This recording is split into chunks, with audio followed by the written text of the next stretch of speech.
Hello, and welcome to The Essential Reads. My name is Isaac, and my goal is to bring to you a bunch of classic audiobooks in an easy and accessible way. We are continuing with Pride and Prejudice by Jane Austen, and just before we start, if you really like what I do here, do all the YouTubey stuff, all the podcasty stuff, and if you really want to support me, you can go to the Patreon where you'll have access to exclusive audiobooks for as little as $1 a month. It's a real nice thing to do, because I get something, you get something, it's great, and it helps me pay rent. And buy food, God. But let's begin. Pride and Prejudice by Jane Austen. Chapter 10. The day passed, much as the day before had done. Mrs. Hurst and Miss Bingley had spent some hours in the morning with the invalid, who continued, though slowly, to mend, and in the evening Elizabeth joined their party in the drawing-room. The loo table, however, did not appear. Mr. Darcy was writing, and Miss Bingley, seated near him, was watching the progress of his letter, and repeatedly calling off his attention by messages to his sister. Mr. Hurst and Mr. Bingley were at piquet, and Mrs. Hurst was observing their game. Elizabeth took up some needlework, and was sufficiently amused in attending to what passed between Darcy and his companion. The perpetual commendations of the lady, either on his handwriting, or on the evenness of his lines, or the length of his letter, with perfect unconcern for which her praises were received, formed a curious dialogue, and was exactly in unison with her opinion of each. "How delighted Miss Darcy will be to receive such a letter!" He made no answer. "You write uncommonly fast." "You are mistaken. I write rather slowly." "How many letters you must have the occasion to write in the course of the year! Letters of business, too. How odious I should think them!" "It's fortunate, then, that they fall to my lot instead of yours." "Pray tell your sister that I long to see her." "I've already told her so once by your desire." "I'm afraid you do not like your pen. Let me mend it for you. I mend pens remarkably well." "Thank you, but I always mend my own." "How can you contrive to write so even?" He was silent. "Tell your sister I'm delighted to hear of her improvement on the harp, and pray let her know that I'm quite in raptures with her beautiful little designs for a table, and I think it infinitely superior to Miss Grantley's." "Will you give me leave to defer your raptures till I write again? At present I have not room to do them justice." "Oh, it is of no consequence. I shall see her in January. But do you always write such charming long letters to her, Mr. Darcy?" "They are generally long, but whether always charming it is not for me to determine." "It is a rule with me that a person who can write long letters with ease cannot write ill." "That'll not do for a compliment to Darcy, Caroline," cried her brother, "because he does not write with ease. He studies too much for words of 4 syllables. Do you not, Darcy?" "My writing style is very different from yours." "Oh!" cried Miss Bingley. "Charles writes in the most careless way imaginable. He leaves out half of his words and blots the rest." "My ideas flow so rapidly that I have not time to express them, by which I mean my letters sometimes convey no ideas at all to my correspondents." "Your humility, Mr. Bingley," said Elizabeth, "must disarm reproof." "Nothing is more deceitful," said Darcy, "than the appearance of humility. It is often carelessness of opinion, and sometimes an indirect boast." "And which of the two do you call my little recent piece of modesty?" "The indirect boast, for you are really proud of your defects in writing, because you consider them as proceeding from rapidity of thought and carelessness of execution, which, if not estimable, you think, at least, highly interesting. The power of doing anything with quickness is always much prized by the professor, and often without any attention to the imperfections of the performance. When you told Mrs. Bennet this morning that if you ever resolved on quitting Netherfield you should be gone in 5 minutes, you meant it to be a sort of panegyric, of compliment to yourself. And yet, what is there so very laudable in a precipitation which must leave the very necessary business undone and can be of no real advantage to yourself or anyone else?" "Nay," cried Bingley. "This is too much, to remember at night all the foolish things that were said in the morning. And yet, upon my honour, I believed what I said of myself to be true, and I believe it at this moment. At least, therefore, I did not assume the character of needless precipitance merely to show off before the ladies. I dare say you believed it, but I am by no means convinced that you would be gone with such clarity. Your conduct would be quite as dependent on chance as that of any man I know, and if, as you were mounting your horse, a friend were to say, 'Bingley, you had better stay till next week,' you would probably do it. You would probably not go. And, at another word, might stay a month."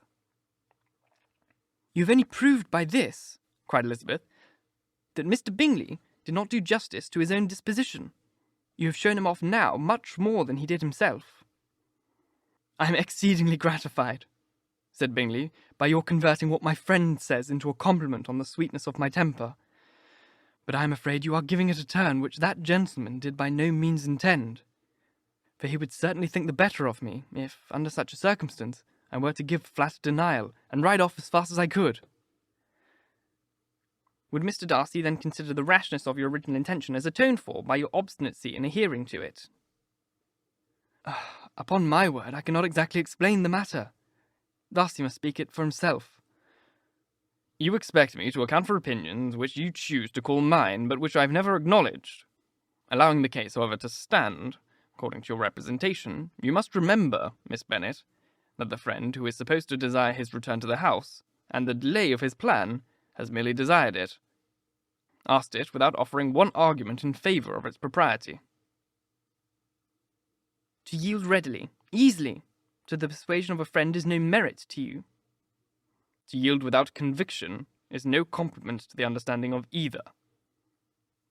"You appear to me, Mr. Darcy, to allow for nothing of the influence of friendship and affection. A regard for the requester would often make one readily yield to a request without waiting for arguments to reason one into it. I am not particularly speaking of such a case as you have supposed about Mr. Bingley. We may as well wait, perhaps, till the circumstance occurs before we discuss the direction of his behaviour thereupon. But in general and ordinary cases between friend and friend, where one of them is desired by the other to change a resolution of no very great moment, should think you ill of that person in complying with the desire without waiting to be argued into it." "Will it not be advisable, before we proceed on this subject, to arrange with rather more precision the degree of importance which it is to appertain this request, as well as the degree of intimacy subsisting between the two parties?" "By all means," cried Bingley. "Let us hear all the particulars, not forgetting their comparative height and size, for that will have more weight in the argument, Miss Bennet, than you may be aware of. I assure you that if Darcy were not such a great tall fellow in comparison with myself, I should not pay him half so much deference. I declare I do not know a more awful object than Darcy, on particular occasions, and in particular places, at his own house especially, and of a Sunday evening when he has nothing to do." Mr. Darcy smiled, but Elizabeth thought she could perceive that he was rather offended, and therefore checked her laugh. Miss Bingley warmly resented the indignity he had received in an expostulation with her brother for talking such nonsense. "I see your design, Bingley," said his friend. "You dislike an argument, and perhaps want to silence this." "Perhaps I do. Arguments are too much like disputes. If you and Miss Bennet would defer yours till I am out of the room, I shall be very thankful, and then you may say what you like of me." "What you ask," said Elizabeth, "is no sacrifice on my side, and Mr. Darcy had better finish his letter." Mr. Darcy took her advice, and did finish his letter. When that business was over, he applied to Miss Bingley and Elizabeth for the indulgence of some music.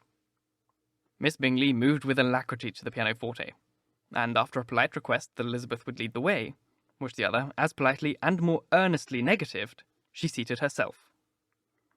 Mrs. Hurst sang with her sister, and while they were thus employed, Elizabeth could not help observing, as she turned over some music books that lay on the instrument, how frequently Mr. Darcy's eyes were fixed on her. She hardly knew how to suppose that she could be an object of admiration to so great a man, and yet that he should look at her because he disliked her was still more strange. She could only imagine, however, at last, that she drew his notice because there was something about her more wrong and more reprehensible, according to his ideas of right, than any other person present. The superstition did not pain her. She liked him too little to care for his approbation. After playing some Italian songs, Miss Bingley varied the charm by a lively Scotch air, and soon afterwards, Mr. Darcy, drawing near Elizabeth, said to her, Do you not feel a great inclination, Miss Bennet, to seize such an opportunity of dancing a reel?" She smiled, but made no answer. He repeated the question, with some surprise at her silence. "I heard you before, but I could not immediately determine what to say in reply. You wanted me, I know, to say yes, that you might have the pleasure of despising my taste, but I always delight in overthrowing those kinds of schemes and cheating a person of their premeditated contempt. I have therefore made up my mind to tell you that I do not want to dance a reel at all. And now, despise me, if you dare." "Indeed, I do not dare." Elizabeth, having rather expected to affront him, was amazed at his gallantry. But there was a mixture of sweetness and archness in her manner which made it difficult for her to affront anybody, and Darcy had never been so bewitched by any woman as he was by her. He really believed that were it not for the inferiority of her connections, he should be in some danger. Miss Bingley saw, or suspected enough, to be jealous, and her great anxiety for the recovery of her dear friend Jane received some assistance from her desire of getting rid of Elizabeth. She often tried to provoke Darcy into disliking her guest by talking of their supposed marriage and planning his happiness in such an alliance. "I hope," said she, as they were walking together in the shrubbery the next day, "you will give your mother-in-law a few hints, when desirable event takes place, as to the advantage of holding her tongue. And, if you can compass it, do cure the younger girls of running after the officers. And, if I may mention so delicate a subject, endeavour to check that little something bordering on conceit and impertinence which your lady possesses." "Have you anything else to propose for my domestic felicity?" "Oh, yes. Do let the portraits of your uncle and aunt Phillips be placed in the gallery at Pemberley. Put them next to your great uncle, the judge. They are in the same profession, you know, only in different lines. As for your Elizabeth's picture, you must not attempt to have it taken, for what painter could do justice to those beautiful eyes?"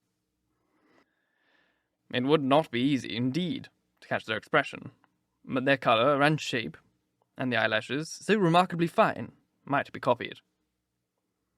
At that moment they were met from another walk by Mrs. Hurst and Elizabeth herself. "I did not know that you intended to walk," said Miss Bingley, in some confusion lest they had been overheard. "You used us abominably ill," answered Mrs. Hurst, "in running away without telling us where you were coming out." Then, taking the disengaged arm of Darcy, she left Elizabeth to walk by herself. The path just admitted 3. Mr. Darcy felt their rudeness, and immediately said, "This walk is not wide enough for our party. We'd better go to the avenue." But Elizabeth, who had not the least inclination to remain with them, laughingly answered, No, stay where you are. You're charmingly grouped, and appear to uncommon advantage. The picturesque would be spoilt by admitting a 4th. Goodbye."